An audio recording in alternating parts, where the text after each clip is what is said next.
कहारियों, गफ्फारियों, कुद्दूस, जबरुत, ये 4 अनासिर हो तो बनता है मुसलमान। अल्लामा इकबाल का पूरा वजूद अजमत कुरान के फहम व इदराक से लबरेज था।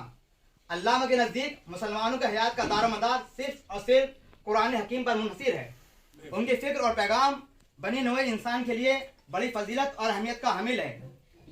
डॉक्टर इकबाल से किसी ने एक मरतबा ये सवाल किया कि अल्लामा आपकी शायरी में इतना असर क्यों है? कुव्वते इश्क से हर पस्त को बाला कर दे, कुव्वते इश्क से हर पस्त को बाला कर दे, दहर में इसमें मोहम्मद से उजाला कर दे। होना ये फूल तो बुलबुल का तरन्नुम भी ना हो, चमने दहर में कलियों का तबस्सुम भी ना हो। ये ना साकी हो तो फिर मैं भी ना हो, खम भी ना हो, बस में तौहीद भी दुनिया में ना हो, तुम भी ना हो। खेमा अफलाक का इस्तादा इसी नाम से है, नफ्ज़े हस्ती तपिश आमादा इसी नाम से है।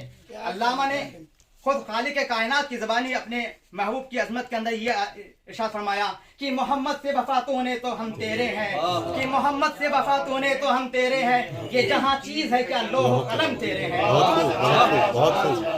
तो मैं ये कह रहा था, जब अल्लामा से किसी ने ये मालूम किया अल्लामा आपकी शायरी के अंदर इतना असर क्यों है, तो बकौल मौलाना सैयद अमीनुद्दीन अल्लामा ने फरमाया, जब मक्खियाँ फूलों का रस लेने के जाती यहाँ जरूरत पड़ती हैं तो उन फूलों का कसीरा रस भी शायद बन जाता है। इसलिए जब मैंने शायरी शुरू करने का इरादा किया तो मैंने अपने महबूब पर 1 करोड़ मरतबा दुरूद का नजरा पेश किया।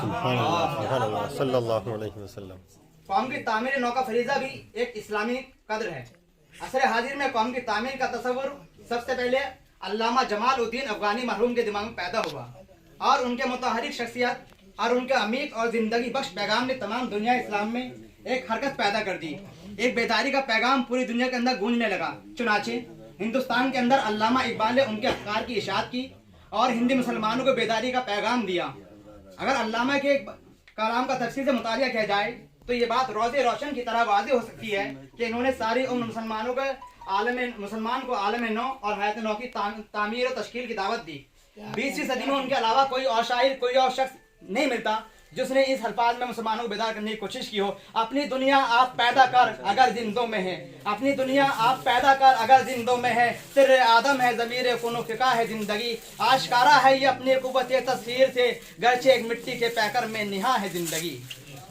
हमें चाहिए कि हम अपने अजीम पेशवा की तालीमात पर अमल करें ताकि मुसलमानों ने आलम एक वहदत बनकर अब्र रहमत की तरह ज़माने पर छा जाएं, क्योंकि इस इंसान को सही रास्ते की तरफ रहनुमाई का फरीज़ा अदा करना है।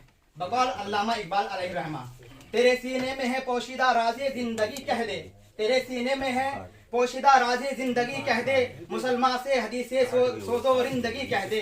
और आखिर में इस शेर के साथ मैं अपनी बात पूरी करना चाहता हूँ। सबक फिर पढ़ सदाकत का, अदालत का, शुजाअत का, सबक फिर पढ़ सदाकत का, अदालत का, शुजाअत का, लिया जाएगा तुझसे काम दुनिया की इमामत का।